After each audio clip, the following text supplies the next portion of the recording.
Mas magkakamit po tayo ng bowl. Makamit na po natin yung bowl dito sa may kabilang CR. Yan po, niliakutan po natin yun siya mga mas. Yan po, may guhit po yan siya. Sisentrohan nyo lang po itong butas.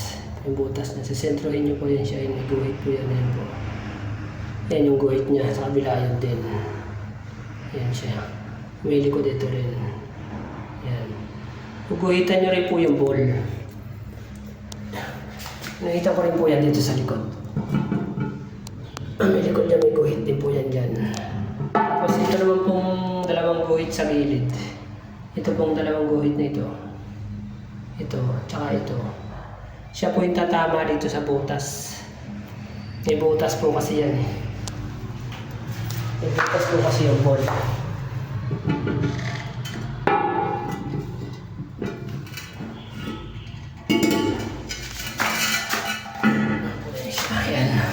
May butas po kasi yan eh. Tapos yan, may guhit yan siya dito sa may bandang likod.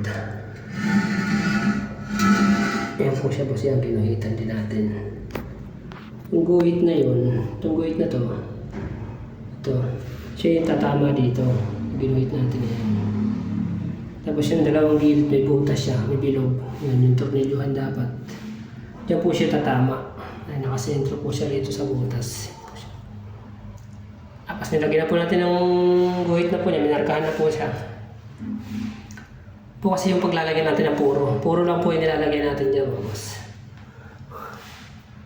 Dito po sa kabila na, nalagyan ko na po siya ng puro.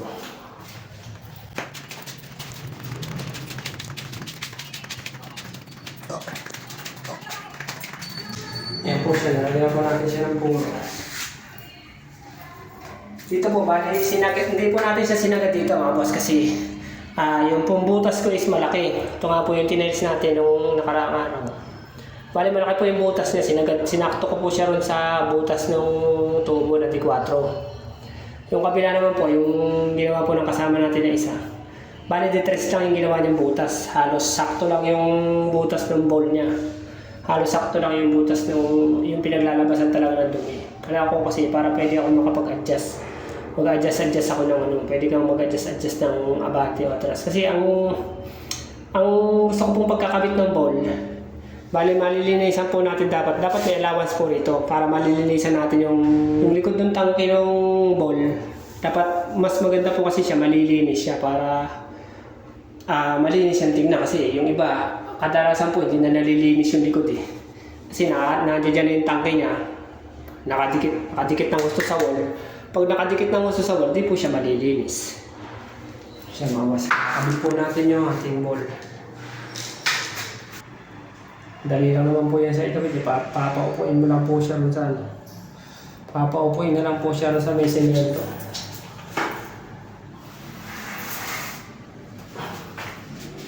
Hindi na rin naman po kailangan ng ano yan. Hindi mo na po kailangan ng ganyan. Medyo mabigat lang. Ano po yung mga ball na yan bago? Kasi marumi lang siya galing sa nagbilihan natin. Isa.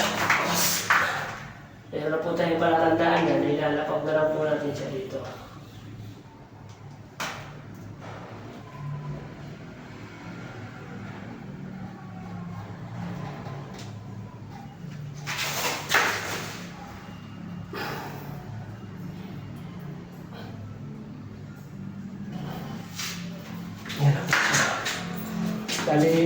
Bali-base po natin ng mga ilang minuto para ano.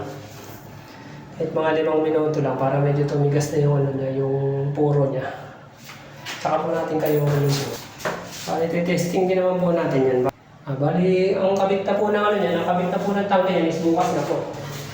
Yung tangke niyan. Ang kabit po nito is bukas na para matigas na po siya. Para mailagay na rin po natin yung mga fittings niya. Papatigasin po muna natin siya. Bukas na umaga sigurado matigas na yan siya. Bukas na ng umaga natin itutuloy. Nilagyan ko nga muna alaman siya dito sa gilid. Para makapasok yung kamay sa paglilinis.